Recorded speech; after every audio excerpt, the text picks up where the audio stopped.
अगर कभी आपके शहर पर न्यूक्लियर अटैक हो गया तो आप क्या करेंगे? सोचिए, एक पल में सब कुछ खत्म हो सकता है। घर, लोग, सपने, सब राख में बदल सकता है। लेकिन क्या वाकई आप कुछ कर सकते हैं ताकि जिंदा बच सकें?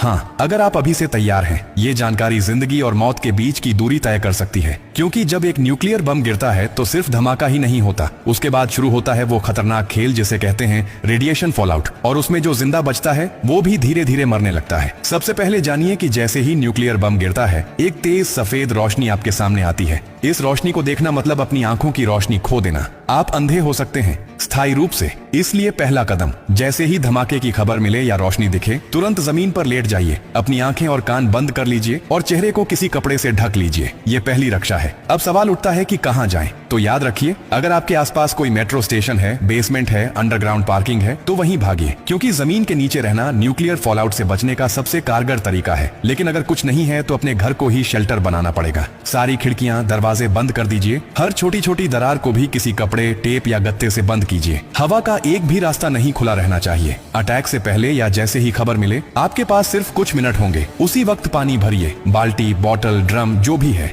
याद रखिए, अटैक के बाद पानी में रेडिएशन मिल सकता है। नल से पानी बिल्कुल मत पीजिए, इसीलिए पहले से स्टोर किया हुआ पानी ही जिंदगी बचाएगा। खाने के लिए ड्राई फूड रखें, बिस्किट, ड्राई फ्रूट्स, पैकेज्ड खाना जो बिना पकाए खाया जा सके। अगर गलती से आप बाहर थे और रेडिएशन में एक्सपोज हो गए तो जैसे ही अंदर आए, कपड़े उतारिए, उन्हें एक पॉलिथीन में बंद कर दीजिए और खुद को साबुन और स्टोर किए हुए पानी से अच्छे से धोइए। याद रहे, नल का पानी नहीं, सिर्फ स्टोर किया हुआ पानी इस्तेमाल करना है। न्यूक्लियर ब्लास्ट के बाद सबसे खतरनाक समय होता है पहला 24 घंटा। इस दौरान बाहर जाना मतलब मौत को बुलावा देना। इसीलिए 24 घंटे अपने शेल्टर से बाहर बिल्कुल मत निकलिए। अगर सरकार की तरफ से संपर्क हो जाए तो निर्देशों का पालन कीजिए, लेकिन अगर कोई सूचना नहीं मिले तो कम से कम 72 घंटे तक बाहर मत निकलिए। 3 दिन, सिर्फ 3 दिन अगर आपने सही तरीके से बिता लिए तो जान बच सकती है। और हाँ, टेक्नोलॉजी की भी तैयारी कर लीजिए। न्यूक्लियर अटैक के बाद एक इलेक्ट्रोमैग्नेटिक पल्स EMP उठती है, जो आपके मोबाइल, लैपटॉप, इलेक्ट्रॉनिक चीजें सब खराब कर सकती है। इसलिए एक पुराना एंड्रॉइड फोन, एक पावर बैंक और एक वॉकी टॉकी को एल्यूमिनियम फॉइल में लपेटकर किसी स्टील बॉक्स में रखें। ये आपको बाकी दुनिया से संपर्क में रखेगा। सबसे जरूरी बात, घबराइए मत,